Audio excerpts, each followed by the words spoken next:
Mic. Camera. Action. Okay, lads. Fuck off, old man. Yeah, you git. I'll smash your head in. Yeah, give us your fucking wallet, you cunt. Sort this fucker out. Come on then. This, lads, is a hurling. Used in the Irish game of hurling. Cross between hockey and murder. So fuck me. Why don't I carve my name in your fucking face? Hold on. Give me the fucking neck. Fucking go in. And is that a carpet knife? Do it. Stick it.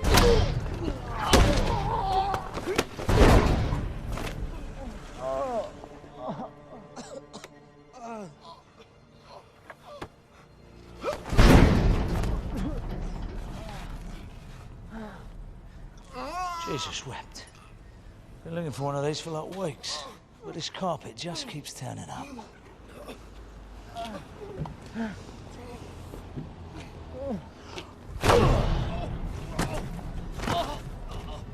A word of advice, girls. Picking the wrong fight. At least pick the right weapon.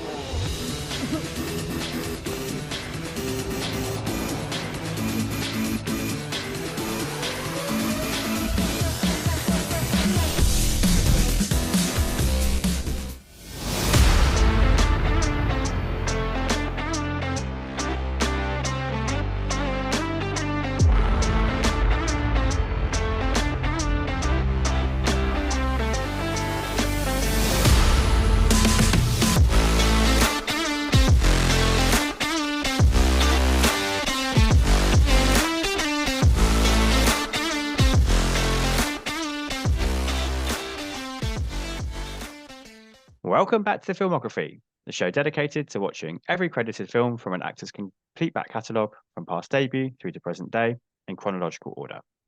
Each episode, I'm joined by an esteemed guest to watch and discuss the next entry from the focused filmography and consider how it ranks amidst their career and whether we can trace any typecasting trends or topic traits or theatrical tics.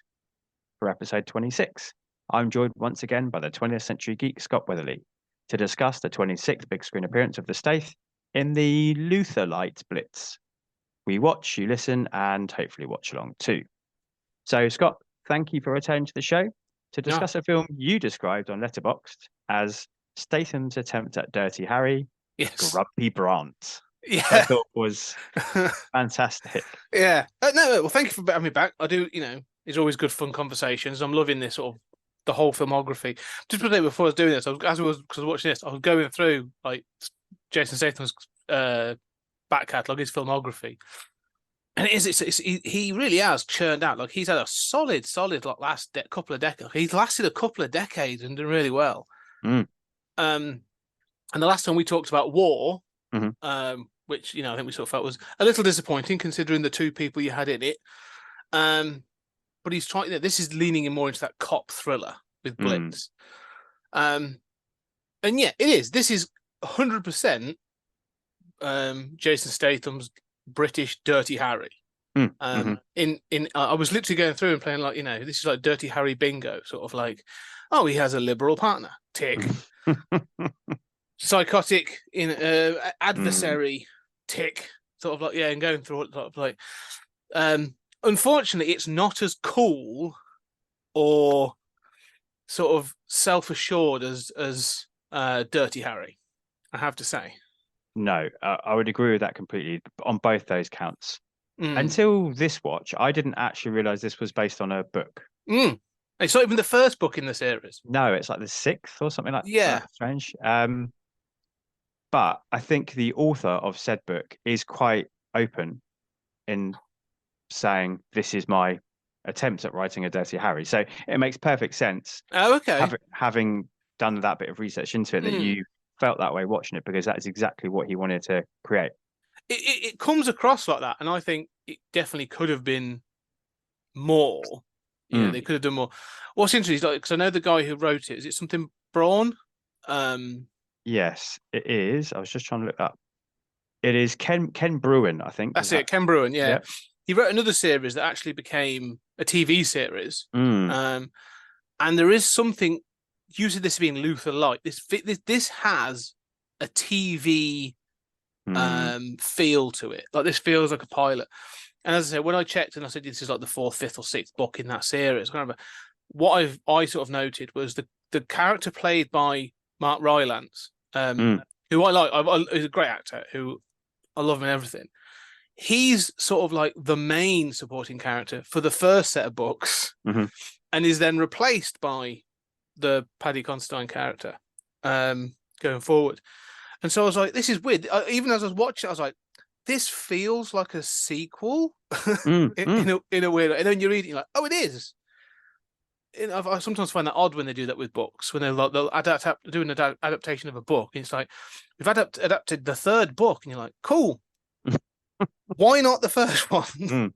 I guess it's well, I don't know. Are we avoiding the Batman origin again? But I mean, we don't know the origin for Jason Statham's character in this, do we? For Brandt, No. so we kind of would need to find it out. Yeah, it is odd, and I think particularly here, as you said, because Mark Rylance's character, who we definitely have to talk about him as an actor at some point, because he's got a really interesting quote about his experience on this movie. He's killed off in this. Yeah.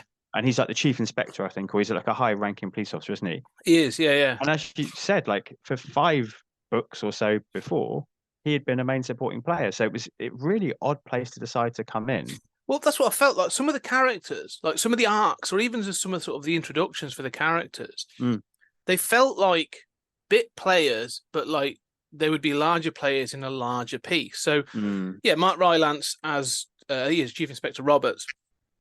He's lost his wife and he's grieving, and then obviously he's killed off. And I was like, this grief and this loss, like there's a chemistry between Rylance and Statham. I think they work well together. And I'm going like, cool. I actually want to see their history. Like I want to see some of that. That'd be really cool. And even the Luke Evans character, Stokes, is another one where I'm like, oh, they've got a history, but he seems to come into the story, does his bit, and then it's like, that's it. And you're like, okay, that's a known secondary character from a past story, that is. And there's bits and pieces like that felt a little odd. Which I think would be okay if this was a really well-known story. Yes. If everyone was watching Blitz, was watching it because they were fans of Ken Bruin's books, because they were bestsellers. But I mean, you know, I'm an English teacher. I read quite a decent amount of books, I think. Never heard of this guy. Didn't even realize this was based on a book. Never seen the Jack Taylor TV series with Ian Glenn that's based on his other series of books. I mean, I'm sure it's successful in his own right, but yeah, all those things you said would be okay if it was, you know, Tolkien's Lord of the Rings. We could have some smaller scale characters coming in. Yeah, we can accept that because we all know that story. But here, who's this guy? What's his point? Well, how does he relate? And yeah, it's riddled with that. Like Zor Ashton's character is another one. Yeah, another subplot that goes nowhere really, and has no sort of foundation. That, you know, she seems to know Brandt, and she's like, I've been undercover for 2 years, and she's been in rehab, and so like, you know, and I really want to talk about how this film deals with trauma, actually, which I thought was fascinating. But yeah, it's like she talks to him again. I'm going like, was he involved in her undercover work? Like they have a relationship. Yeah, this feels like episode 1 of season 2. It does, yeah, absolutely, yeah. So yeah, you know. So that's the thing that I'm not criticizing it. It just has an odd feel to it. And I kind of think, I wonder if that's why this didn't grab people, because I think the character of Brandt could be really interesting. Yeah. But it's perfect for the Stath, isn't it? This kind of, yeah. The middle 100%. ground, like the throwback to that kind of, that term used, that dinosaur man, like that throwback to that kind of character would work for the Stath persona perfectly. And transposing him into a modern setting is a nice idea. I mean, it's quite poorly handled at times in this movie, but yeah. Most of the time, let's be honest, it's quite poorly handled. But this could have been a franchise. Could have been another franchise easily for the Stath. But well, it's all kinds of Gene Hunt, isn't it? If you've ever watched Life on Mars and Ashes to Ashes, I love those shows. Like I absolutely thought those shows are fantastic. And Philip Glenister as Gene Hunt, the non-PC Gene Hunt, is perfect. Like that's why I was like, okay, that's what Statham is going for. I think one of the issues I kind of have this, because you're right. I think this could have been a franchise. They could have done this repeatedly. And I think I even think, like I said, that everything seems, there's bits that seem to work as in bits and pieces. Like the chemistry between Statham and Constantine works. I think they work together really well. You know, all the other characters said, like, you know, with Mark Rylance. The problem is the stakes kind of feel low. And insulated, because it's only the police that are being killed. And this is going to sound callous as anything, but like, there's a part of me going like, well, as a member of the public, like, why should I care? Like, all this film shows me is how sort of like messed up the police are, and that this person that's the killer is a result of police brutality. Now, I think his motivations are a weak source anyway, but it's all a bit like, yeah, it's kind of like, this is your own, you know, issues biting you in the ass. But why should I care? Oh, definitely. Yeah. There's no, like, we spoke about this before, that you don't need to have a hero. You can have protagonists who are dark or who are anti-heroes, or that's not a problem. But there is, insular is the right word for it. Like, it's such a, and small scale as well is not a bad thing. Do you know what I mean? Spielberg makes all of the world small scale, and we really care. But yeah, there's an issue in that it's a closed loop, isn't it? Like you say, like, Brandt was responsible for beating up the Weiss, who goes by Blitz, one night, because he's always getting drunk and getting into fights. The start we have to talk about as well, which is kind of a cool little mini movie, but doesn't fit the tone of the rest of the film at all. And you're right. Then there's the closed loop, isn't it? He's now going after all the police officers that previously have arrested him or like done things that like wronged him in the ways that you think. So that's where people like Zora Ashton's character comes in. But this really unconvincing mid-20s undercover cop. She seems way too young to be doing this role. I think, well, let's talk about Weiss as Blitz, like Aidan Gillen, because again, he's a great actor. Like, I like him in a lot of things. And I don't know if you've ever seen 12 Rounds, the John Cena action film. He's the villain in that, and he's basically sort of playing a very similar kind of role, which is a revenge-driven thing. I mean, that's 12 Rounds is very sort of Die Hard with a Vengeance, you know, running around the city doing stuff. It's not a terrible film. It's not a great film either, but one of the things is, like you say, you could. I'm sorry, I know we always do this, rewrite these things, but like, you could do. Like, films have done this before. That's what we love about you. Yeah, but films have done this before, where they'll keep it insular, and you can feel the stakes, and that's why, like, if this was the fourth or third film in a series, you'd have a relationship with those characters, so you'd feel more. But also, like, the thing that's missing, and they sort of allude to it, but it's never sort of given real purchase, is the Blitz should almost become like a subculture hero. That should be the problem. That, like, oh, actually, all of a sudden, like, you know, mainstream media is branding him as a villain or other stuff, but on the underground, we're now hearing people are referencing Blitz as almost like a Robin Hood kind of thing. He's becoming a legend, and so the problem isn't just that he's killing off these particular policemen. It's like, this guy's showing that you can do this, get away with it, and actually, it's not the wrong thing to do. Like, there really should be this. You know, that should be the dilemma. That's really interesting, because this clearly, in some ways, has been influenced by The Dark Knight. Yeah. Particularly like when he gets arrested and you have like a interrogation scene that reeked of Dark Knight. But what you're talking about is kind of Joker, isn't it? It's the Joaquin Phoenix, the Todd Phillips Joker, that sense of like him, like, stirring up an uprising. Absolutely. So it almost could have been a precursor to that. I think that would have worked much better, definitely. Well, that's almost, you know, the thing is, you go one way or the other. You need to go, if you're referring to the Dirty Harry film, and Dirty Harry 1 in particular. I mean, Dirty Harry 2 actually has got cops killing gangsters and stuff. You know, this is interesting. But in the first one, the Scorpio killer, who just starts holding the city to ransom and is killing people at random, and that's the sort of, you know, and the whole point of that is that the city of San Francisco is being held hostage by this crazy person, and Harry Callahan is being having his hands tied because he can't use he's been pulled up for using his usual methods. you know, and at the end of that film, like he literally throws his badge away. Like the whole thing's about him going like, you know, it's I wouldn't say it's a right wing fantasy, but it's the frustration of the PC world is that thing.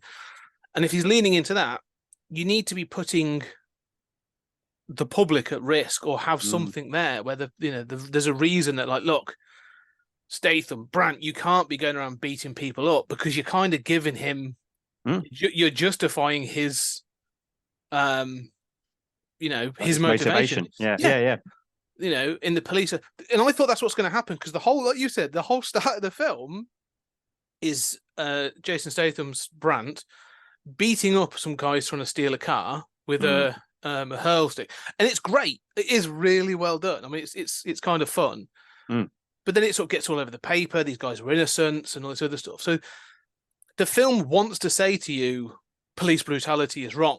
And we are highlighting that it's a problem and that the public view it in a certain way. And so, but then like the rest of the film's just like, we know that, but we're actually just going to have it happen for the rest of the film. Yeah.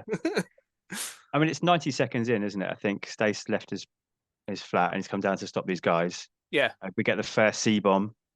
Like, it's letting us know where we're at straight away in this movie. Yeah. And like you say, I agree. It's a good scene, but it doesn't befit the rest of the movie. That is a Jason Statham scene. Yes. It's like a Transporter cold opening, right? Yeah, 100%. Which is supposed to be a riff on a James Bond cold opening and that kind of stuff. Whereas it just doesn't fit here because he's not really an action character. The rest of it, there's one foot chase, which is pretty decent, but he's not really a fighting character. So they just like that's clearly just get the Statham fans in scene one, and then as you said, write it out. And I do wonder, like, you know, talking about police brutality, I do wonder where we were at in 2011 compared to now in 2023. Because it is really hard watching some of this stuff. And, Blitz deserves his fate, let's be honest. But it's still watching two cops assassinate him as they do at the end of this movie. Yeah. Well, and kind of high-five each other and like, yay, we got him, is very odd to watch. This film is, you're right, it's a hard watch, but it's a confusing watch. It's a bit like, so there are other films that seem to do this. And again, the other film this made me think of was The Condemned from 2005, which is a Stone Cold Steve Austin film, which is a great film, right? I love that film. It's a really sort of quite low budget action film. It's like The Hunger Games, but with like Austin and Vinnie Jones is in it and all these other people. It's actually a really good film. But like the film tries to have a message about how profiteering off like violence and people is wrong, but we're also going to profiteer off violence and people for this film. And this film feels the same where I'm watching it and it's like, yeah, we've got a message and we want to talk about, and I'm tempted to read the book because the book could go into this a lot more. But the film seems to sort of have these glimpses of things continually, like police brutality is wrong, but it's a difficult job. Now, this stuff happens, but we're going to try and deal with it. But then it highlights that like there's police cover-ups. Like even Paddy Considine's character has this whole story, Nash, about how he had burnout because he basically couldn't catch this paedophile in the act sort of thing, or enough to convict him. So he tracked him down, broke into his house, and beat him, burst his testicles with a bat. Yeah. And his punishment for that was being transferred, and it was never mentioned again. Like there was a cover-up. And you're like, okay, do you feel? I'm confused. Do you feel remorse for this? You're continuing your job, like. And the funny thing is, Nash telling that to Brandt makes Brandt respect him. Oh yeah. And so again, I'm like, I'm really confused by this. Like, what's the message you're trying to send? And as you say, at the end of the film, they literally assassinate him. They honey trap him, kind of thing. But to be fair, he was going to kill Brandt anyway. So fine, it's a bit tit for tat. Not worried about that. But there is this thing where it throws up these ideas of action films where I'm like, yeah, are these people any better than Riggs and Murtaugh? Are these people any better than Dirty Harry? Are they any better than, these other cop films that we've seen and have enjoyed? But there's something sort of kind of like dirty and confused about this film that I'm watching it and going like, yeah, this film could have been amazing.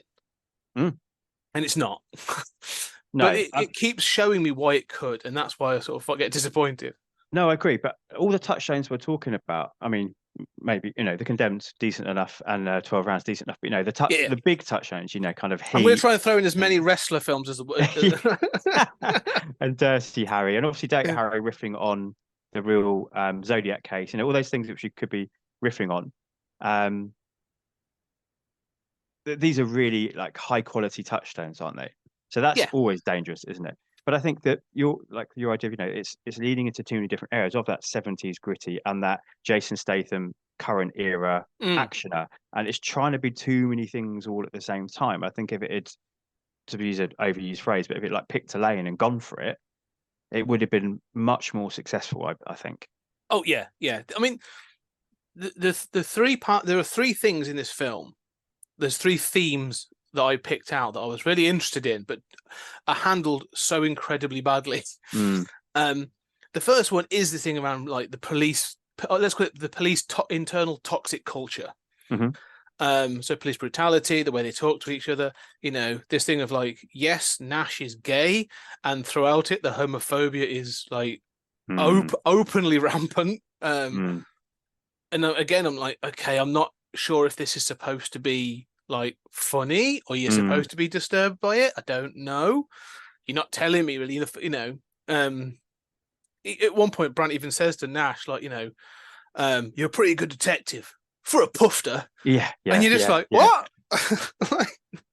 and Nash smiles at it, and you're like, oh, all right, grudging respect between these two people. Like, this is bizarre. But I don't mind having like you say, an out of time, old school detective. Like, you can do that and it can work fine. But it deals with it so poorly and so mishandled that I'm like, okay, I don't think that's the main thing. Okay, what about the relationship with the press? We're going to have this journalist come into the story, played by David Morrissey, another great actor. Like, the cast in this is great. David Morris is playing this sort of like, he's got this chance, this scoop. He's going to present all this information. He's got a link with the killer. Okay, how then are we going to explore the relationship between the press and the police and the public, and this idea of trust, and what if we should be looking at like holding back information for the betterment of for the safety of people? Are we going to explore that? No. How are the police going to handle it? Well, at the end of the film, Brant's going to track him down and release some dogs on him. And you go, all right, we're back to point one. Okay, Posh and Bex, let's not forget. Bex. Yeah. That's kind of a funny scene. I'm going to lie, that made me chuckle. So I'm like, okay, so that's handled poorly. Let's talk about the other one. So this idea of trauma in the police, and again, you've got Nash, who explains about burnout and PTSD through the things that he's had to face. You then have Falls, who the young female police officer who has gone from undercover. She's had to go to rehab. She relapses into drugs because of the things she sees. Again, you're sort of talking about trauma and grief. And then you have Mark Rylance's character dealing with the grief of his wife dying. So I was like, okay, we're going to present all this idea of like, this is a hard life. We have to consider like these people, how do they deal with trauma? Are they going to be given a way out? Now they're going to drink and swear at each other and sort of like, that's it. Like, we're never actually going to address that, this is a result, and no one's actually going to even say or even insinuate that, the police have to deal with dangerous and horrible things on a regular basis. And we don't have a way of, how do we treat that? Doesn't care. It just wants to show these things. So I agree. Yeah. And I think, as you said, leaning back on the source material, I haven't read it either, but I think if we did, this has been given a glossy veneer. It's been given a glossy finish, hasn't it? You can tell that even without having to delve into the history of the book. But certainly, I think he's a hard-boiled writer. So I think the source would probably delve into these kind of ideas in much more depth. Definitely.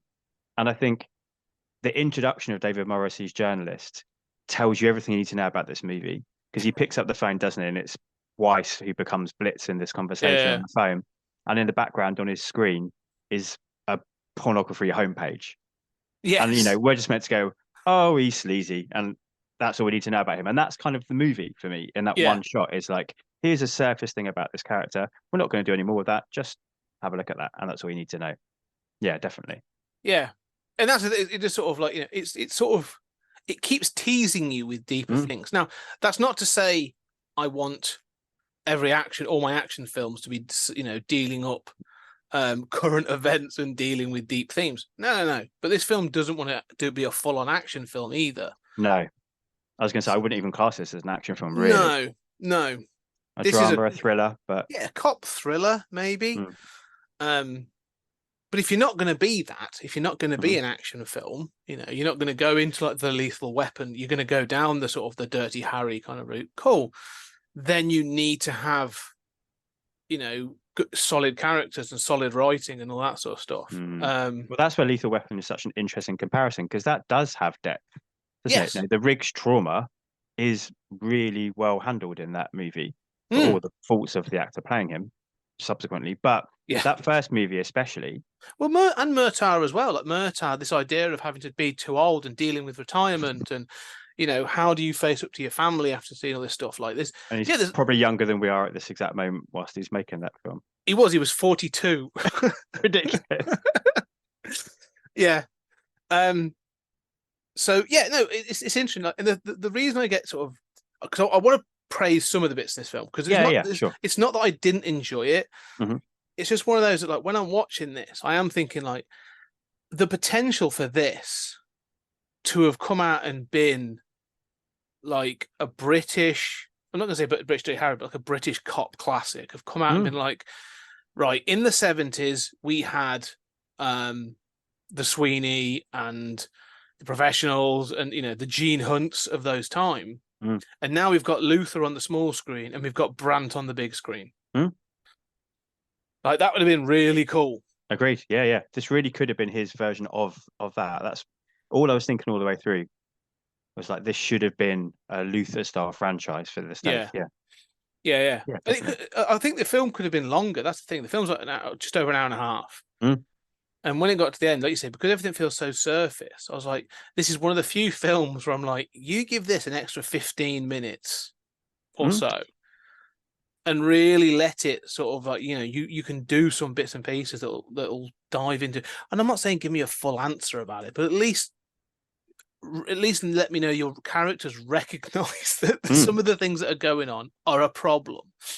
You know, at least have Statham at one point, or Brandt and Nash have a conversation where they are like, are we doing the right thing? Yeah.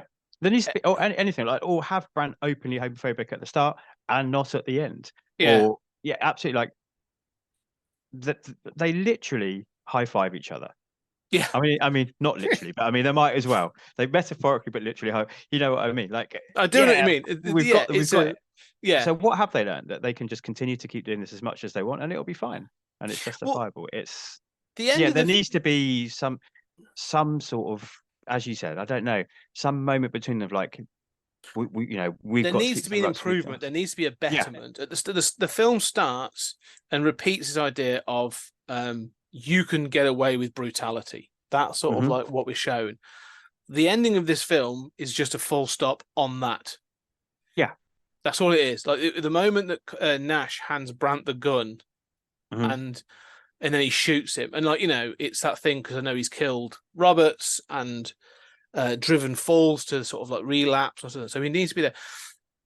But there's almost like, I mean, I'm sure we've seen it elsewhere, like this, you know, it's like Seven, isn't it? Like the end of Seven, where and, you know, the Kevin Spacey character in that is like trying to make Brad Pitt rage. That's you know, like wrath or whatever. Like, that's what he's trying to force the issue by cutting the head off Gwyneth Paltrow. And, you know, I'm sure he's not the first person or the last person to think of doing that, but that's what the point of that. And it feels a little bit like, because he then says, you know, he does it, doesn't it? Well, I think there's two versions of that, endings of that film, but like, that's the end. But you sort of feel like, okay, there needs to have been more of a motivation of Blitz needs to be trying to prove a point that the police are no better than criminals, and I'm going to prove it.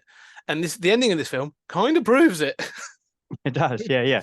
But I guess we get to see it. But yeah, even if the world had been affected, because nobody knows. So it's really interesting. They should have brought him in. The honey trap should have been somehow they capture I'm sure they'd have a way of whether the evidence is admissible or whatever, but like they do something that shows that Weiss has done this. Like it could be as cliched as having him recorded or catching him on video or something else, doing something.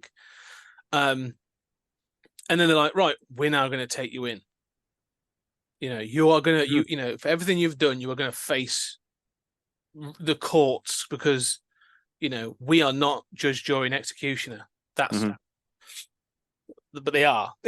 Yeah, I don't know. They absolutely are. It just feels unsatisfying, doesn't it? And then it doubles down with that horrible pre-credit sequence when, Brandt brings the Rottweilers we meet earlier in the movie we learn are called Posh and Becks to and that felt David Morris's Jonas character. It was, and again at the moment as well, with the XL bully sort of being banned in this country and all sort of stuff. Like again, I was like, oh, this feels kind of uncomfortable, like dog attacks and stuff. So it's. The thing is, it's sort of at its heart. There's some really good stuff in this. And again, I was like, I really enjoy Statham as his character. And if they were to say we're going to bring back Brandt and Nash and everything, now someone's like, yeah, it was this minor hit 12 years ago, but we're going to bring it back and we're going to have this. I'll be like, cool. Actually, I'm still down to see how they do this. But yeah, this one, it feels like it's a missed opportunity. It is, and it's interesting because that's sort of how both your films have gone so far with War and this, is that it feels like there's so much potential there, and all of it is a bit squandered. And I think we said it about War, it's a lack of definitive identity, I think, again, here. Yeah. Because the Posh and Beck stuff feels a bit kind of Guy Ritchie, silly humour. The score does not match what's going on screen at all. Is awful, and like, it's got one-liners in it, like, do you think I'd have a pencil, mate, and all this kind of stuff, and then this really serious underpinning underneath it all. So it's just its lack of identity is a big problem too. The thing is, you can do all that, and I think again, I'll reference I'll reference Life on Mars. Because you can do that, and I know that goes back to the 70s, but you can have like the humor and you can laugh at like the Gene Hunt character, but that means you need the Sam character as well, to be going like, what you're doing is crazy, like, this is not right, and be calling out for it. And so as I was watching this, I couldn't get away from Dirty Harry, but also Life on Mars was like there in my head as I was watching this. I was like, this partnership should be, but the thing is, for it to work, Nash should raise up Brandt, and unfortunately, it feels like Brandt brings down Nash. That's definitely true. 100%. Yeah. So yeah, I don't know. It feels like a Daily Mail story. This whole thing feels like it's sort of like, this is the Sun. This is sort of tabloid. This is the era of like Danny Dyer making endless bloody gangster films as well, and like you say, Guy Ritchie coming to the fore, and I just feel like that was a clear influence of like, okay, so what's being made right now, can we fit in with that? And if you look at the, not here to badmouth people, but if you look at Elliot Lester's directorial career since this, it's not expansive, unfortunately. So no, I think this was probably an opportunity for him, and he's gone in without that clear sense of what he wants this to be, and it has backfired in so many ways. I mean, he did make Aftermath with Arnie, which I've not actually seen, to be fair. Yeah, don't worry about it. Fair enough. Yeah, but with that cast behind him, with a proven bestseller, it doesn't. Stath is in at a high point of his career. Like, he's really coming to his fore here. Now he's a name, isn't he? He's a brand. Like, he sells a movie, and with all these actors behind him, it doesn't do what it needs to do, does it? No, this is where, like you say, you look at this cast and the film that we are talking about. The film that we are saying that we wanted and that is in there could have been delivered by this cast. I mean, Jason Statham, he's not a Shakespearean actor. Like, he does Stath on Stath, sort of like, but that's enough. Like he needs to be the Stath in this role. But then you've got, like you say, you've got Paddy Considine, you've got Mark Rylance, you've got David Morrissey, Aidan Gillen.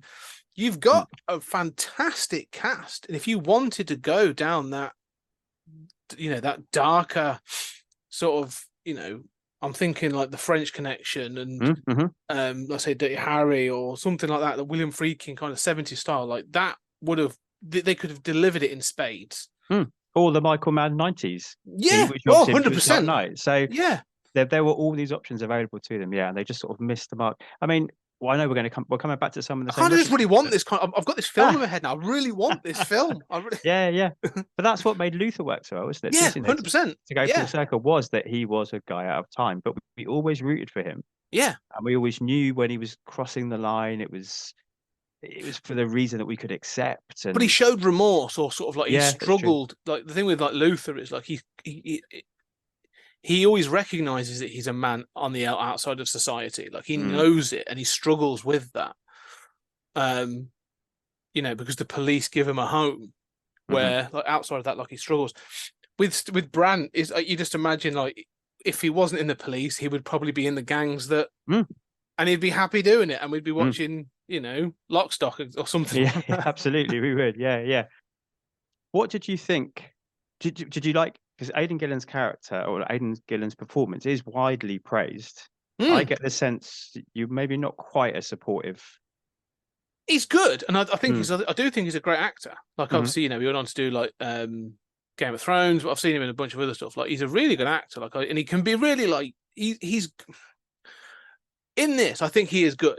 I actually think his performance is really good with what he's given to do, and he balances that sort of angry psychopath, and he's got that sort of like. There's the moment when he's, like you said, that the interrogation scene is good, and he's sort of like kind of deadpan. He's like, I want a phone call, I want my lawyer and a sandwich, and then like, afterwards he talks to his lawyer, and it goes on for a couple of seconds. He's like, he wants a different sandwich, the bread's stale. Like little bits like that are really good. That's kind of a tense scene.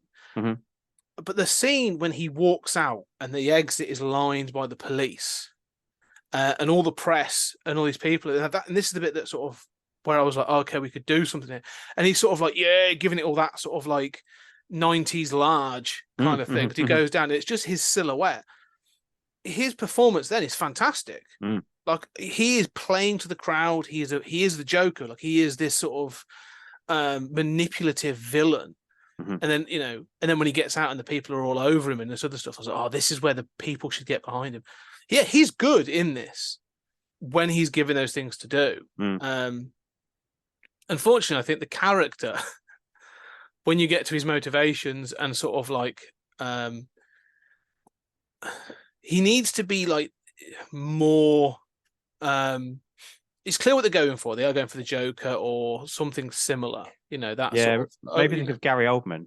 Yeah, like Sid and Nancy styled punk, but with like kind of Gary Oldman Wexel. Is it Wexel? Yes. From True Romance, like kind of. I don't know.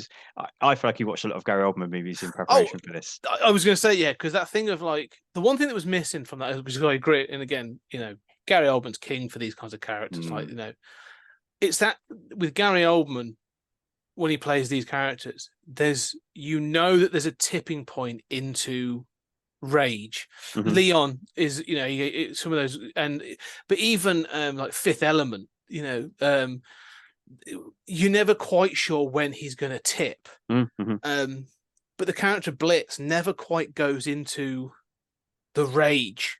He never loses it, but he's never quite he's never it feels like he's sort of, there should be a moment of that rage of like, if you want to feel that there's something being suppressed inside that's causing all this. Like you said about Joaquin Phoenix's Joker, like it needs, you need to feel like that this is motivated by humiliation and rage and impotence. Like, this guy feels like this is the only, to him, this makes complete sense. This isn't just revenge. This makes complete sense, but it never quite gets there. And he's good, but there's more that could be done, I think.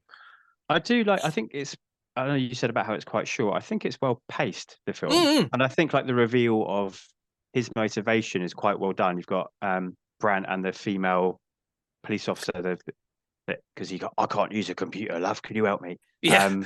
She's helping the computer, and that kind of reveal of like, oh shit, actually the two cops he's killed, three cops he's killed, and then he's tried to kill Zoroastrian's character, hasn't he? Yeah. At this point, it's in the order of which they kind of arrested him, or I thought that was quite well done, I think, and at that point in the movie, that was the right time to reveal that. So I think that was all planned out quite well, but then in retrospect, as you said, when you think about it more, is that enough of a motivation for him to be doing what he's doing? Or it's enough of a motivation for him to be doing it, but for him to want the acclaim and to be giving himself a nickname of Blitz, and like you say, that's not quite. It's just not quite there. It's just not quite enough. That whatever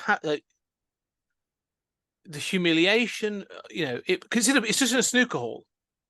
Yeah, Brandt was like the final straw, wasn't it? Like Brandt beating him up was like the final thing. Yeah, I think I'm going to make let's go for another reference. So there's in the Moon Knight series written by Warren Ellis. In fact, there's a character throughout the Moon Knight series. I'm a big fan of Moon Knight. You may know. There's a character called Black Spectre. Mm-hmm. And so, and he's been numerous people throughout the years. But that character often comes up to become sort of like an opposite to Moon Knight, and it's always been a person that has been like humiliated by things. And so it's sort of the first time it's in the 80s. It's a character called Carson Knowles, and he's an ex Vietnam soldier who comes back, and he's sort of like shunned by people. His wife has gone off with his best friend. He can't get a job and all this other stuff, and so he basically just gets frustrated with society, and he's like, fine.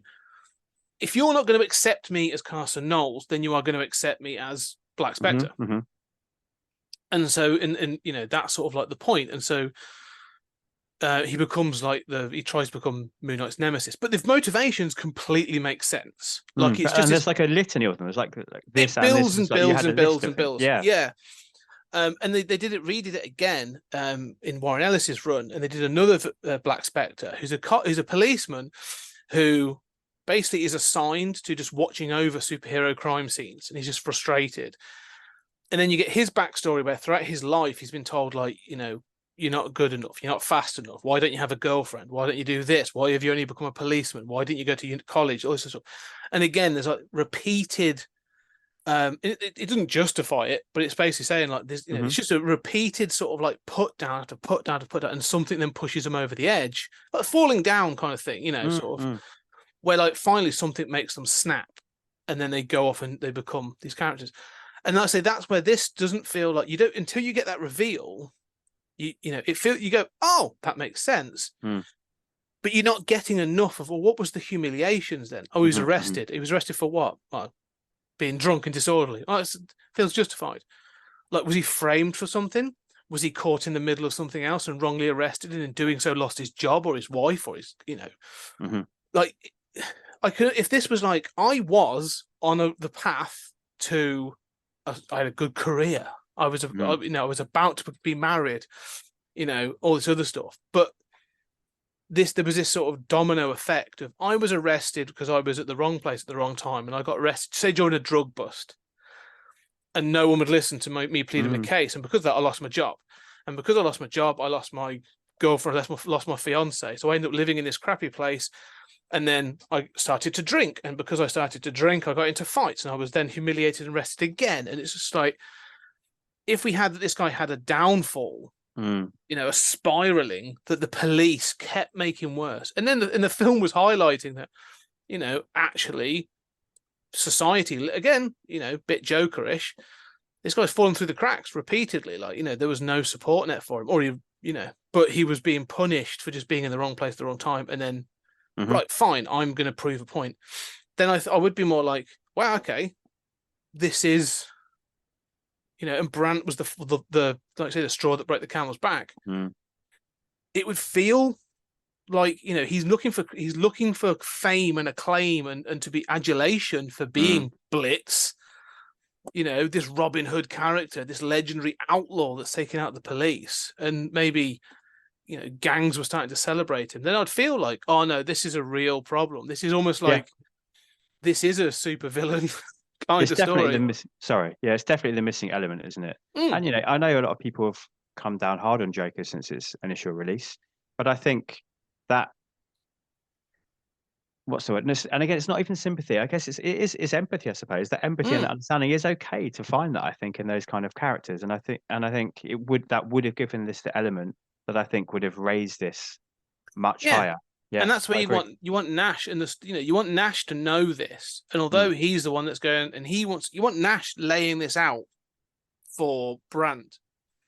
Have them work together, but you want them to be the odd couple. You want them to be the Riggs and Murtaugh. You want them to be that sort of odd couple. It takes one night of one drink and a story, and then they're best buds, isn't it? Yeah, exactly. But you still want Nash to be laying out and be going like, look at why this guy is who he is. Mm-hmm. We've got the police records now. We now know who he is. Look at where he was and where he is now. And Brandt be going like, I don't care. Like, a scumbag's a scumbag kind of thing. Mm. You go like, but Nash is going, well, look, no, we've kind of let him down. Like, yeah, he's got to be put down. Like, he's got to be stopped. But we have to acknowledge the part we have played in this story. Mm-hmm. And again, I just think that's what I'm saying. Like,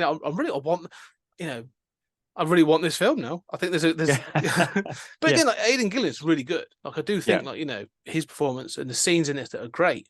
But I don't think there's anyone, even Zora Ashton, who I think is let down by a pointless character ultimately. Yeah. I think she, in the scenes that she's in, she does play that character.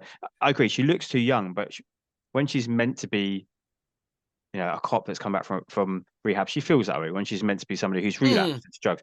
So I think in the moment she performs like well enough. I think everyone is good at the roles they play, including is it Ned Dennehy playing like the really greasy, skanky. Yeah, he's great.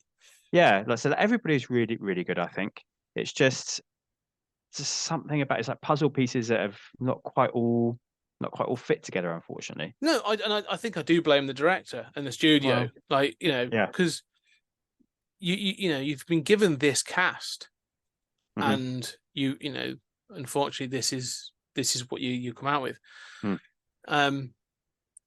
And it just like you say, if this had been a TV show, you could have probably got away with it being dark. Well, no, even if it's a film, you could do it darker. But I think maybe, if this had been me, I would be looking to, as you say, I'd work through the decades and be like, here's the things from the 70s, like Michael Mann from the 80s and the 90s, and then start looking at those kind, like you say, Nolan and for the early 2000s. Yeah, and sort of taking okay, this is what this story is. Because the thing is, like, you hear people talk about, there's not a single likable character in this. And you go, well, Brandt's not a likable person in this. No, but you can enjoy their presence on screen. I think that's sort of the point. But Nash is, and is, and Luke Evans's character is kind of set up as we're not sure to begin with. When we first meet I'm him, not even sure why he's there, to be perfectly he turns honest. out to be okay though, doesn't he? Like we get this suspicion that he's going to use Zora Ashton's character, but actually he generally seems to like her. So I'm not sure why he's there either, other than probably he was in the book. Well, I'm wondering, and because I was looking at this cast, people. I mean, Mark Rylance wasn't really a big name at this point. It would come later when he was sort of partnered with Spielberg. I think Spielberg sort of plucked him out and made him much more of a name. But you say you got like Luke Evans, who was coming up at this time. This was when he was making that Dracula movie, and he was in the Fast and the Furious film. And so Luke Evans is was becoming a name. Statham, Paddy Considine. You've got these names. It feels to me like if they were signing up, if they're the names that are signing up to this, there was more to it. There's you're signing up to 3 films. That's really interesting, because when I did The Mechanic, the previous episode, obviously that did end up getting a sequel, but Stath signed up to a totally different script than the movie he ended up making. And I wonder if there's something similar that's gone on here for all these people to be attracted to this. And I hear what you're saying about Mark Rylance, and I'll talk about the thing I read about him in a minute. But he was a big theatre actor, right? He Oh, was a yeah, 100%. successful actor. Yeah, But yeah, you're yeah. right. In the cinema, I didn't really know who he was until suddenly Yeah. Spielberg was putting him stuff. I agree. So to get all these people in, the script must have been strong. Or let's say the script is either the original draft was either strong, Yeah. or the proposal of what this film was going to be was really strong. And I am convinced, because of what's in here, as you've said about like the trauma, the grief thing, and the relapsing and all sorts of stuff, I am convinced that there was talk of all that being explored. Yeah. Oh, definitely. Yeah. I believe this was a blacklist script. Oh, really? So, it is one of those ones that was being touted around, we need to make this. It's one of the ones that the best scripts are out there at the moment. So, yeah, so there was something in it that was attracting all these people to it. And as you said, like with Mark Rylance, I don't know if you read anything about him as well, because he essentially didn't make a film after this for about 5 years. Yes. And he basically said it was because of his experience in this movie of making this film. He said, I'm done with making films now. And he walked away.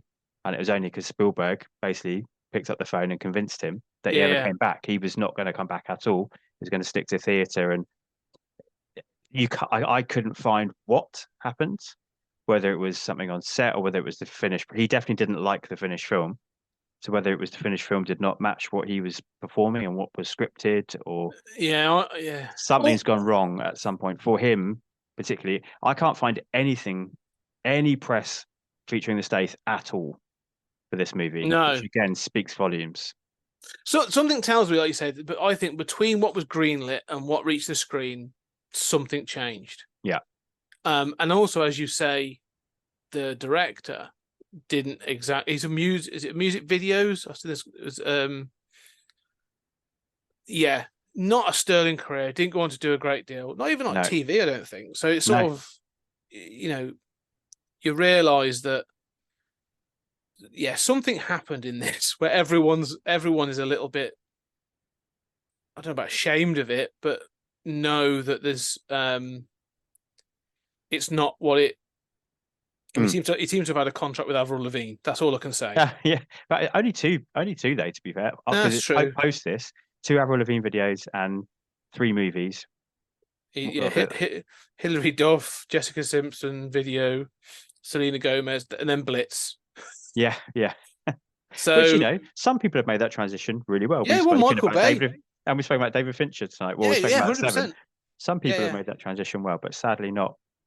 In this instance. But I think the score it really tells you something about it as well, because of course, I didn't recognize his name, but when I looked at it's Elan Eshkeri, I probably butchered his name and I apologize, but he's got an amazing list of credits, like before this and after, where he's worked with all kinds of different people. He did Layer Cake, he's done Stardust, Kick-Ass.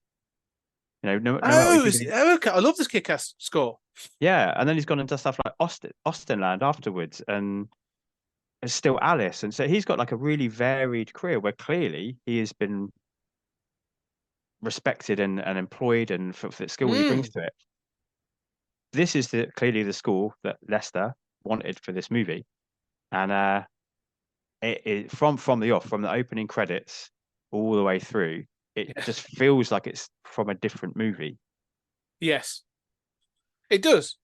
And that's the thing, like I say, there's moments of there's musical cues in this when you are a bit like, I'm not entirely sure what this film is trying to tell me. I'm just looking at the director, the writer as well. He hasn't written loads. He's had 7 sort of scripts into production. But he wrote Moon. The Sam Rockwell movie. The Sam Rockwell movie, and that's a great film. Yeah. And again, like you say, that's Duncan Jones is actually a surprisingly good director. Needs to make more things, but again, you've got to go, okay, maybe this was something. Maybe that he wrote Moon and then was writing this, or got the book and then wrote it, or something. The axe has to fall on somebody, and it does.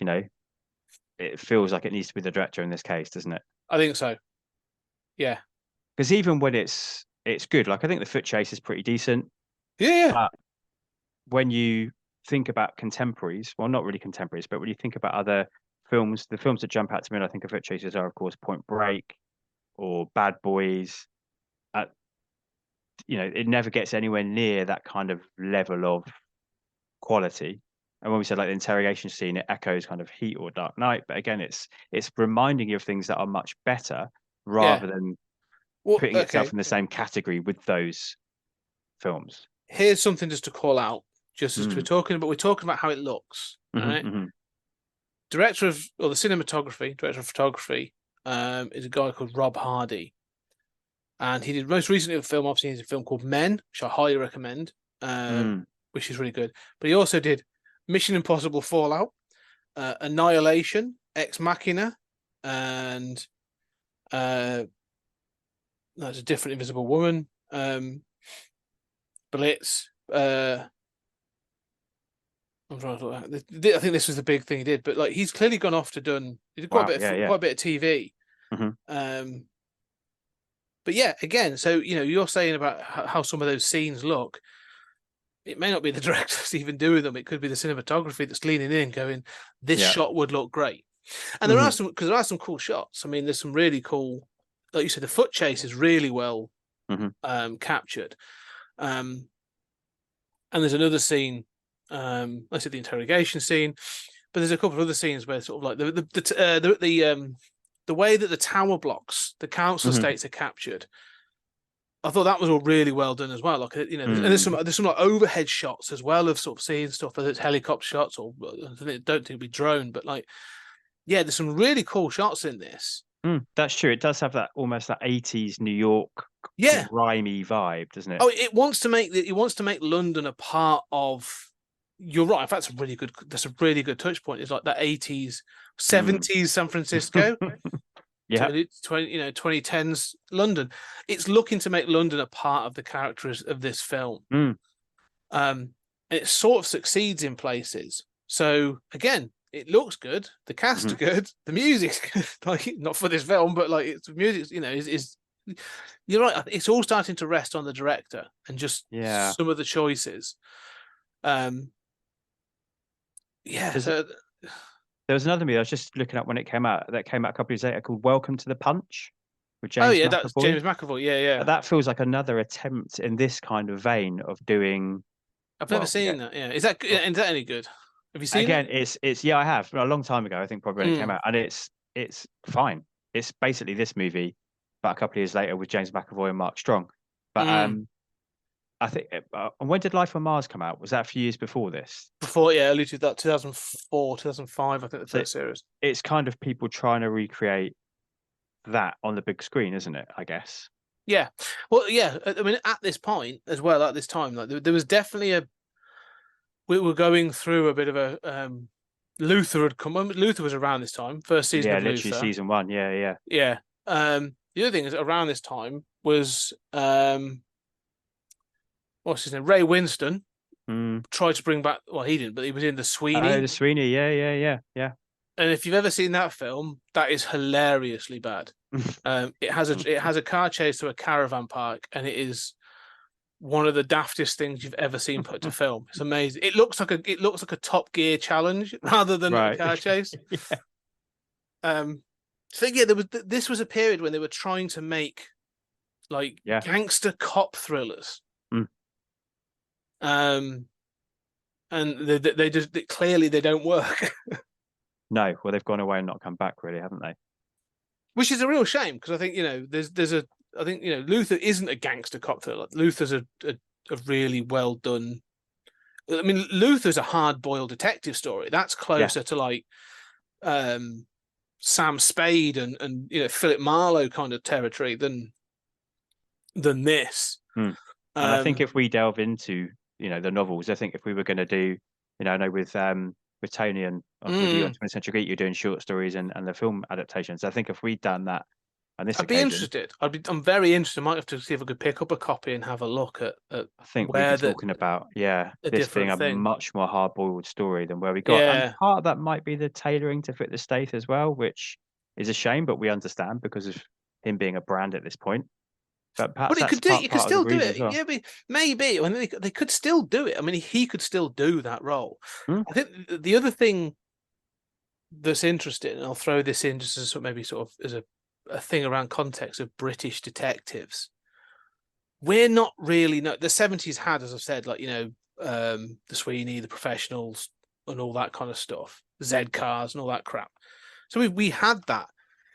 But we're not really known for that anymore. That the detective stories, we've fallen more into like what they call them, the basically Midsummer Murders is what Right. we, Yeah. you know Yeah. what I mean? Yeah, It's like yeah. the detective stories we fall into are more like Agatha Christie. Like, we'll Mhm. have a whole run of like Poirot or Miss Marple or Jason David Jason playing Frost, or we have those week after week. They're a bit more gentle, aren't they? It's a genteel. What's the Alan Partridge one? Swallow set in Norfolk. That's right. Yeah. Yeah.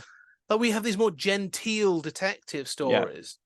So when we have more hard-bitten stuff like Happy Valley, or there was that one about the internal affairs within the police, like we do have them. Line of Duty. Line of Duty, thank you. Yeah, I've never seen that, but it's quite good. It's worth seeing. But we do have them. But they're like they're much more of a sort of an event. They're not.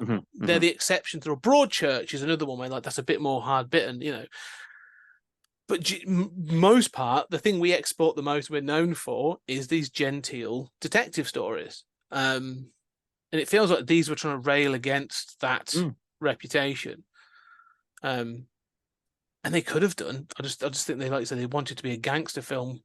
They wanted to be a Guy Ritchie sort of gangster cop film first, and not, what they could have. You look at that run of like Blitz and the Sweeney, as you just said, and then Welcome to the Punch. That's sort of a 1, 2, 3 of like, this is not working. Let's move away from this again. Yeah. Oh, and I'm sure if you were to scratch away, like you said, there'd be a Danny Dyer couple in there, and there'd be other sort of actors that are sort of like, I'm pretty sure you'll find, like, say, Stan Winston's probably not Stan Winston, Ray Winston's done a couple, and there'll be other sort of TV actors that have tried to transition, seen their opportunity to transition, and it not worked. Yeah, I mean, I don't know if have you seen that Jack Taylor, the other. I have seen 2 episodes of it. So is that along this vein as well? It is. He's an Irish detective, and what's it? Glenn? He was obviously again known from Lord of the Rings, but Game of Thrones. He's actually quite good, but it's more, it's closer to Luther, right? In that it's not trying to be all gangster, like it is closer to being hard boiled and case of the week kind of thing, but it's more traditional. Like he's an he's a verging on being an alcoholic. Like he's got an ex-wife. He doesn't talk to his daughter. Right. Blah blah blah blah. Leaning into tropes much more. It leans into those kind of tropes, but it's good. I mean, it's not bad. It's actually it's kind of good fun from what I saw. But yeah, it's this was, I think this is, I said, there was an era when they were trying to establish a new genre, and it seems to have missed the mark a little bit across the genre. I still think it's possible, and actually might even work better now, as you said. Like some of the issues are even more prevalent now than they were back when this came out. And actually, an older Stath, if he's not going to be an action star, we've discussed this ourselves as well, about how, like, as he ages out of being an action star, he has a really interesting potential second phase of his career. Oh, I think so. Where he can be a Clint Eastwoody type, and then this would actually work much better. Yeah, perhaps with an older Brandt. Oh yeah, and had enough of the world and these young kids and these new young punks coming up in the streets with their new street rules, and more like Gran Torino, I suppose, than Dirty Harry. But... Well, yeah, but I think, and again, that sort of has been there. Was like, I recently watched, because I'm going to be talking about it with Dan, is Harry Brown, the Michael Caine revenge film, and that's from about around this time, I think, sort of. That sounds about right, yeah.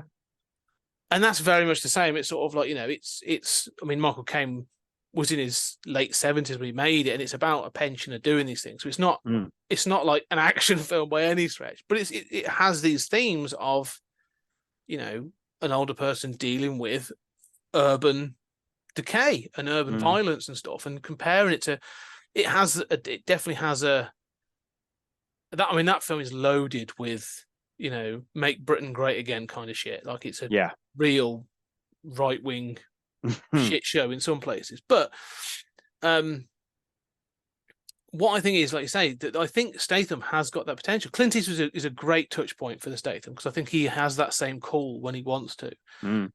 And he's done his action pieces, and he's shown, I think, if you watch, he's got humor. He can be, he's got good comedy chops at times. If you've seen, you haven't reached Spy yet, have you? So not yet, no. And he's done a few others where he's cropped up as thing. But like you say, I think this could be really good for him. This kind of thing, and yeah, what was it? Was it the bank job? Again, I don't. Have you reached that one? Was that before this? Yeah, we're past the bank job. Yeah, a couple of years before this. Yeah, I like that film. And again, it shows. I think he can do. If he really pushes himself, he can do other bits and pieces. I'd like him to get like his Unforgiven. If he's done all these. In fact, I'm calling it now. In fact, I'm manifesting this, because one of the genres we've had all these aging action stars, but it's always been. Aging action stars come in two sort of categories. Either it's full comedy, sort of Jackie Chan still doing his thing, but then sort of complaining because his knees hurt, or even with Arnie. Yeah, Fubar with Arnie, exactly that sort of thing. But even Arnie's been doing it for years. Arnie's been doing the I'm too old for this shit for the last sort of like 15 years. Stallone's gone the other way and is just like, I'm just going to keep going till I'm dead. And you're like, cool, I'm gonna keep watching until you die. So carry on. So, so you get those, but there's never been like a deconstruction, a true deconstruction of the aging action star. Like the Unforgiven was that sort of deconstruction of the Western genre, of what happens to the gunslinger when they can't be the gunslinger no more. Like and I'd love to see Jason Statham doing that. Like, what happens to the, what really, exactly. What happens to that sort of like rogue policeman, sort of like, that rogue detective, when he can't be that rogue detective anymore? Like, what happens when it starts to fall apart a little bit? I think it'd be really interesting. So yeah, that's what I want. You've got to have 2 projects. You need to go away and rewrite Blitz. Yeah. And you need to write your Unforgiven for the stage. For the action genre. The action genre, yeah. How good would that be, though? How good would that be? You haven't got enough to do, mate. You need to add that onto your plate too. Yeah. I'm glad the writer's strikes are over, because now I can. Yeah. No, it would be. It's a great shout. It'd be really interesting. And I think you're right. Maybe Harry Brown attempted to do that. It's been a long time. It's been a decade at least since I've seen that. Probably since that came out as well. And I remember even at the time thinking, like, this is great, kind of seeing old Get Carter, but it feeling a bit icky and problematic at times. Yeah, it is. No, it's sort of like, it's a conservative's wet dream, that film is. Yeah. It's a bit silly, but no, I just feel like you say that there's, the action genre is American, like the full out action series, but like we've got stuff in this country that we could do, and I do feel like this could be. Like I said, just look at Luther. Look at some of these detective shows we've done, and I think it's an untapped market. Well, the other thing is that we need a state in Somerset in the sleepy town, but being Bran. That's the one. I really want that. He gets transferred to. Yeah, well, Hotspur, isn't it? Yeah. Exactly. Yeah. Exactly. Yeah. But with the state. Yeah, but Jason Statham. And serious, like really serious. Yeah. Hot fuzz, but without any of the comedy. Yeah. I think. I'm here for it. I'd watch it. I'd definitely watch it. And he's about to delve into TV as well. We're about to get a Netflix show star in the States, so he's he's making that transition too. Yeah, I read about it the other day. It's not a sequel to Layer Cake, but it's set in the world of Layer Cake. Yeah, Layer Cake's this again, another one of these British gangsters, and that's had a couple of crappy sequels, isn't it, and stuff, or tie-ins and that sort of thing. Like that set a genre running. I don't know. 10-episode, like kind of Layer Cake-ish show with the Stath as the central figure. So okay, that'd be interesting. That could be cool. I'm down for that. Yeah. So it's so you want to say how does this tie in with the rest of his? I suppose with the rest of his filmography. It's I an need interesting I need to pick a period. good one, Jack. I need a good one. You do, and you're going to be back really soon, and you're coming back for Safe. Yes. Which So- actually, I remember rightly being quite good. I remember being quite fun. Yeah. So I don't remember, I remember little bits and pieces of it. So and that's more action orientated. That's definitely got more. It is more action oriented, but again, I don't think this period as well. I think is a little bit, for want of a better word, safe for the Stath. I Yes. think he's in a little kind of safe groove here because we've got like Killer Elite, Safe, Parker, Redemption, Homefront. These are all coming up, which are all that kind of era of like he's not phoning it in, because I don't think the Safe ever really phones it in, but he's not really pushing himself or trying. Well, this is that now. Yeah, that's probably a fair shout. But I'd say if you look at what you've just said there, Parker, Homefront, well, I should say Safe, Killer Elite. Yeah. That's this. Although it's not, it's not big bombastic action films or like silly things like the Meg and that kind of thing. Like, actually, the Killer Elite's got Robert De Niro in and Clive Owen in. Like, and that's again not a terrible film actually, from what I remember. It's about the CIA and that kind of thing, and so that's about like subterfuge and stuff like that. So he's trying to. Parker is again based on a book series, and he's trying to do something different there. He's going for that's a bit more comedic. Originally I believe it was going to be like Mel Gibson in an earlier iteration of that. Well, yeah, because that's Payback. Did Payback version, didn't he, of it? Yeah. And then you say the other one was the other one. He's got like Homefront. And... Homefront's again not a bad film. It's like an action, smaller action film. He's trying different things, but there's like nothing there that's big. It's a tweak on the formula, isn't it? But he's not. Yeah. He's not taking a swing at any point here. Like Spy is a swing, right? Yeah. And even something like Wildcard, which is a bit further down the line, is a bit of a swing because that really is putting aside all the action. That's just real drama movie. I think it's maybe one. I think he throws one punch or something in it. So it's a bit of a swing because he's just like totally putting aside his persona. So yeah, I like all of these films. Let's be honest. But they're all. I think they're all going to come in a fairly safe area over the next few episodes. It's kind of a sort of a middling, isn't it? Lull before it really sort of. Which is before he starts getting the Fast and the Megs, and before that's that next kick on really for him. Yeah, but it's kind of interesting, just sort of that we're in this period because he started with, you look at the things that really made his name, obviously apart from the Guy Ritchie films, were the Transporter films, and like so you go in Transporter 1, 2, and I think was it 3 after this? Yeah, is it before this? 3 was before this as well. Yeah, before this. So you've got this sort of like this action trilogy where he does some amazing stunts and some great action, and you're like, oh, this guy's going to be established as the next action star. This is it, and it never really materializes. And it makes me wonder. Actually, and I'm thinking back, that's because there were no real action films at this point. Bond had gone serious. You had Jason Bourne. Stallone was probably one of the few with his Rambo. That was 2005. So yeah, the action was quite quiet around this period. Yeah, well, we were in the intelligent blockbuster era, weren't we, as well, thanks to Nolan, and absolutely. Bloody boring. That's what it was. Damn him. Yeah. So yeah, no, I think it's interesting. It's an interesting time for him.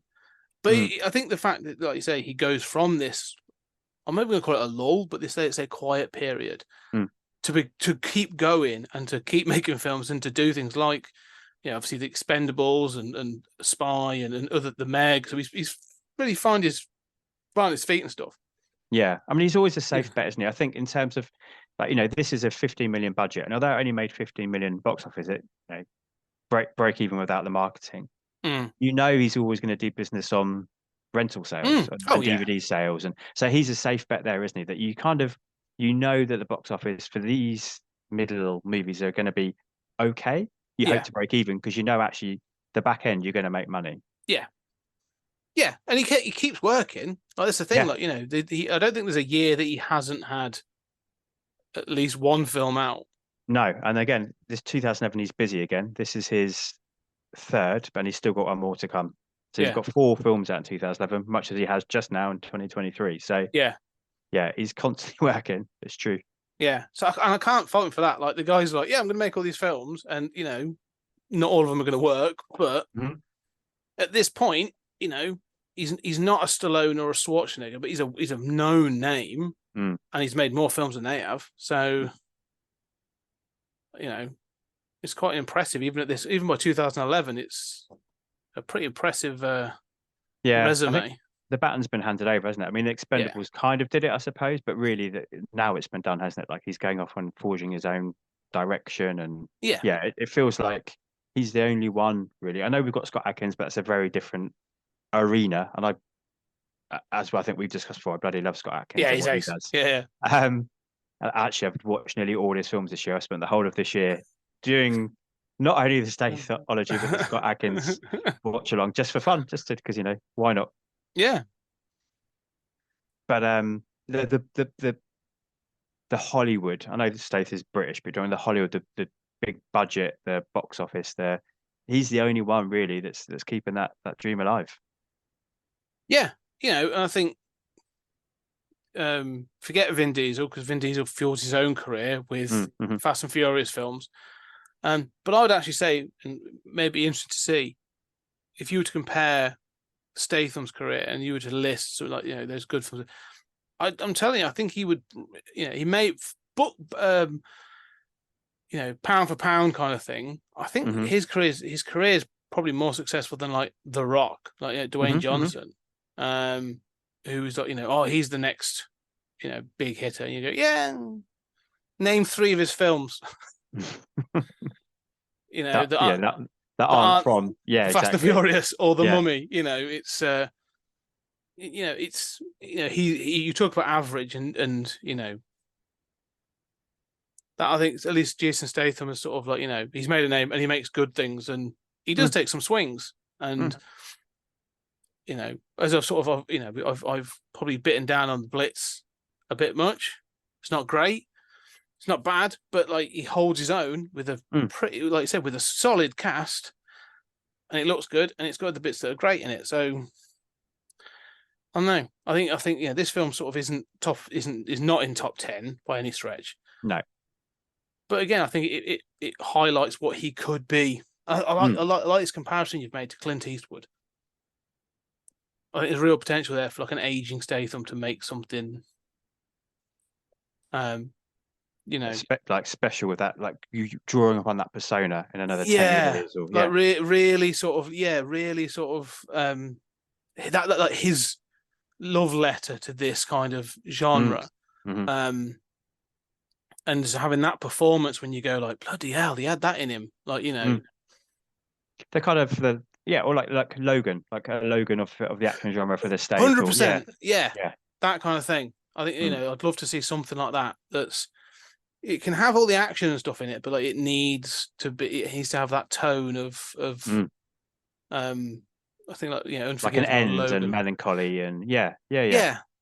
Even and I think Blitz would be a great character to do that with. Bring it back. Oh, Blitz, the character, Brandt. Bring back the character of Brandt. Do a few more, and then lead up to that thing where, like, he's literally like, I'm too old for this shit, or like I can't. I don't fit in this world anymore. Yeah. I agree. All right, ready for some letterbox? See what other people think. Yeah, this has got a really nice broad range, actually, this one. Sometimes they really fall in a narrow category, but I've got some real, like, big swings and some real, like, some people really want to take it to task. Starting with my old friend Lou Shoemaker. It's basically British Dirty Harry, with a heavy emphasis on the British. Jason Statham stars as a cowboy cop who bends the rules but gets results, and is frequently reprimanded for use of excessive, illegal force. Statham is pretty good as the lead. I've just he's quite chunky this review. We don't need it all. Statham is pretty good as the lead. I generally find unapologetic cowboy cop characters to be repulsive, and his character in particular is a huge asshole. Is a huge asshole. Arsehole. But Statham is so charismatic and cool that he makes the rest of the movie watchable. It's always interesting to see Statham in a fully British production. He never plays other nationalities. Well, not convincingly anyways. But there's a big difference between him in his Euro actioners and him in England, where he's all about tea and biscuits and British slang. So I picked up the Stath focused stuff in that, but Yeah. I think he's even harsher than we are on it. That kind of backs up a lot of things we were saying, really. Yeah. I think it's a fair shout. I like this idea of like he doesn't play anything, even when he's a bit like Sean Connery. Like even when he's playing an American, like it's still, like barely an American. It's like Sean Connery's playing a Russian. Is he? Yeah. Okay. I've not heard that accent from Russia before. Yeah. God. Chuck Dowling says, terrific cast in an, this isn't the Jason Statham thing I thought it was going to be movie. Littlefinger from Game of Thrones is killing cops. Statham and Paddy Considine don't care for that, seeing as they're cops. More police procedural than Statham killing dudes while covered in oil, but there's room for both. Which I think we said, like, had this been handled better, this would have been a good starring vehicle for him. Kish, I think Kia says, better than expected. Honestly, reviewer may be biased due to large crush on Jason Statham and Luke Evans. Which I can understand. Fair enough. Yeah. And, soon to be brothers in the Fast and Furious. Matthew Noble says, an average Statham movie, though his mere presence does make it infinitely more watchable than anything featuring Seagal, Van Damme, or Norris. Anyway, Blitz may be the grimmest Statham movie, but it's hardly the greatest thing in his filmography. The buddy dynamic between the Statham and Paddy Considine makes it worth watching, though, as does the amazing Scorpio-esque villain, played by Aidan Gillen. Yeah, that's Scorpio. So the Dirty Harry references keep coming through. Yeah, definitely. Yeah. It's hard. It's hard to miss them, I suppose, isn't it? Yeah. And I think that Scorpio thing is all about that, like the press, isn't it? That's what the press angle is. Yes. But they don't press it enough in this movie. Last one, Danny B has a tone problem and an utterly atrocious soundtrack, but definitely one of Statham's better films. A straightforward police thriller with a very strong cast. Jason Statham actually plays someone with a personality here, with just the right amount of depth for a film like this. It's nothing new, but it's entertaining enough and stylish at times. Kind of wish we got more adaptations with Statham as this character. So I think that's what. Yeah, we've managed to pick some reviews which totally back up everything we said. Yeah, I think a lot of people seem to be watching the same film as us. They're saying, that the potential's there, or at least it's passable. But like I say, it could have been better. Interesting point, actually. Like the book is called Blitz, and obviously that's the name of the villain. But you couldn't have like Blitz 2. No, it's true. You couldn't. And I know, like, you have characters like James Bond and even Indiana Jones. Well, Indiana Jones got his name all over the damn thing. But like, there are characters that you could say, like, the Bond films, for example, have a different name for each one. But I don't know if you could get away with that, really. It's not enough of a brand to. Brandt is not enough of a brand. Yeah, I mean, this feels a little bit like that thing, isn't it? Like a bit like what nailed the John Carter film as well, when it was called just John Carter, and everyone was like, "Who? Like, what's that about?" Sure. I don't want like a flashy title, like but Blitz, and I can see why they chose Blitz because it's sort of like it's British and it's all that kind of thing. But yeah, it didn't feel like there was a sequel. It didn't feel like long-term thinking was involved in some of the marketing or even sort of like storytelling decisions. No, which is interesting considering, as we've said, it's a smaller part of a larger series. Yeah, absolutely. Yeah. I mean, the tagline's good, isn't it? It's cop killer versus killer cop. I mean, that's nice and catchy, and that draws you in. Yeah, it's an odd thing, isn't it? I've been reading, because all I seem to is fill my life with watching all of or reading all of. I've been reading all of the James Patterson, Alex Cross novels this year as well. Yeah. And he starts by having, like, for some reason it's nursery rhymes. It's like roses are red, violets are blue. It's Pop Goes the Weasel. And then he falls into cross this and cross that to use the name of the main character. None of them work. None of them generally have anything to do with the actual plot of the novel, hilariously. Yeah, that's just because it's forcing the word crossing. But because I remember because I've watched the films. When it's Kiss the Girls, Along Came a Spider, Kiss the Girls, And then they were just sort of like, Alex Cross. Yeah, absolutely. Yeah, which is, to be fair, what he does with Yeah. his novel titles. But Yeah. yeah, but like that's a brand, right? So it makes sense. Yeah, it's an interesting point that I hadn't thought of. Like, how do you, well, you market this on the Stath, don't you? Yeah. But the film itself isn't. Yeah, it's hard to sell. Yeah. I'm not sure what you'd call it, but you need something that, can have a two behind it, or yeah, well, like Dirty Harry sells, doesn't it? Like, oh, what's that? Like, well, they're all not. They're all dirty. Well, that's an interesting one because they're not. They're like this actually, because the film's called Dirty Harry. Yeah. Then it's Sudden Impact. Oh, that's right. Yeah. And Magnum Force, Sudden Impact. The fourth, it's not the fourth something. Is the fourth one called the fourth something? I mean, yeah, I have got them here. Yeah, Dirty Harry, Magnum Force, The Enforcer, Sudden Impact, The Deadpool. So they're not even called like it's not like in just not Dirty Harry and like Indiana Jones and it's not like But the first one is called Dirty Harry. Yeah. So that's the Clint Eastwood character. And then if you watch the original sort of like movie trailers from the 70s and stuff, it's like Dirty Harry Callahan is back and dirtier than ever. And you're just like, oh no, that's uncomfortable. Yeah. So I don't know. It feels like there's a marketing again, like even the marketing for this, calling it Blitz. That was like, oh, that's going to catch. That's be catchy, and you go, yeah. What are you going to call it? Brandt is back. And you're like, okay, yeah. I don't know. It's interesting how they would have done it. Yeah, it's just another. I think it just highlights how this is another missed opportunity, doesn't it? You don't have to use the name of the book. You can, find something that's going to draw people in. Absolutely. Yeah. I'm going to go watch the Dirty Harry films though now. I think at some point. Yeah, at least it's done that for you. Yeah, I'll watch them again. All right, before you go, yes, classic, worth catching, or completist for the Stath, of course. Do you know what? Although I've been sort of railing it, I would say it's worth catching because I think it is of the era, and it's sort of it's definitely part of that sort of gangster cop thriller of the time. It's probably one of the I think it's probably one of the better ones that came out. And Statham's actually, I think the thing is, it's for the cast. Watch it for the story's a bit crap. All right, it's not. It's a real sort of disappointment on what it could have been. But actually, like I think the reviewer was right. Jason Statham's kind of charismatic and fun to watch as a grumpy Gene Hunt kind of character. Paddy Considine's really good in it. I think Aidan Gillen is great in parts, if again sort of like a little bit subdued. And you get an early Mark Rylance, and you can sort of go, yeah, I think I can see why he's good in it. And for some reason, Luke Evans pops in and pops out again. I'd say catch it. It's worth watching. Yeah. I think that's totally fair. What it will disappoint everybody on is the 4-point system scale. I don't think it gets no skins from the Stath, no snogging, no shagging. He is responsible for a killing, but of course he is not. He is not killed. So he slays. Shouldn't slay, but he does slay.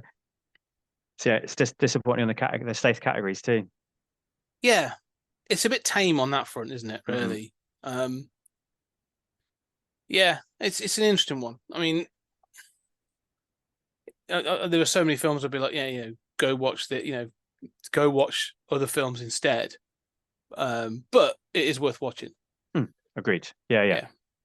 Thank you, mate. So this is going to come out on the 30th of October. What are you doing over on 20th Century Geek and Stories Out of Time and Space at that point? Oh, well, Stories Out of Time and Space, we're continuing our journey through the Black Mirror. Julia and I are working our way through Black Mirror episode by episode. And that's an interesting journey, that is, because I think, again, Julian's probably a bit more of a fan than I am. But we're going through, we're through into season 2 now. So we're working our way through the original Channel 4 episodes at the moment, and then obviously into the Netflix series later on.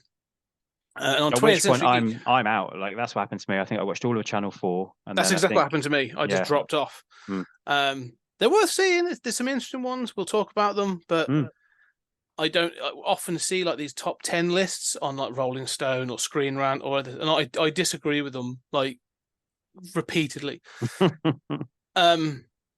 and then on 20th Century Geek, we've got a couple of things. As you mentioned, Tony and I are going through some stories, short stories that became films that you probably don't know were short stories. And actually, the Statham makes us a bit of a splash on that one in the first episode that will be out. Will already be out because we're going to talk about Death Race and the Racer. But also at this point, we'll be talking about with Rhea from Femon. I'm going to be talking about the Fall of the House of Usher, the Netflix Mike Flanagan series for October for Halloween. So, yeah, really looking forward to chatting about that. Yeah, when you two were together, was it last October? You did the, like Flanagan epic pod. That was a really good one. So yeah, all his films and the TV shows. So, looking to come back for the Fall of the House of Usher. Yeah. Oh, that's brilliant. Yeah. All right, thank you, mate, and thank you everyone for listening and partaking in this journey with me through the Stath filmography. That was Blitz. Next up in a fortnight is Killer Elite, featuring the second appearance of Stath superfan Glyn, followed by Safe, starring this man Scott in his hat-trick appearance for anyone that is watching along. I'm Jack's Musings, that's JACS, and you can find me on X where I'm most active. You can also contact the show directly on X under the name Back to the Filmog. Make sure you use the hashtag #FollowTheFilmography. I'm also a proud member of the Comics Emotion family, a super place full of the world's greatest people, dedicated to bringing you podcasts on a variety of geeky topics. So, please make sure you take the time to search, subscribe, and rate our shows whenever and wherever you listen. Until next time, be excellent to each other, and make sure you take the time to treat yourself too. I am Jack signing off. Yippee-ki-yay, movie lovers.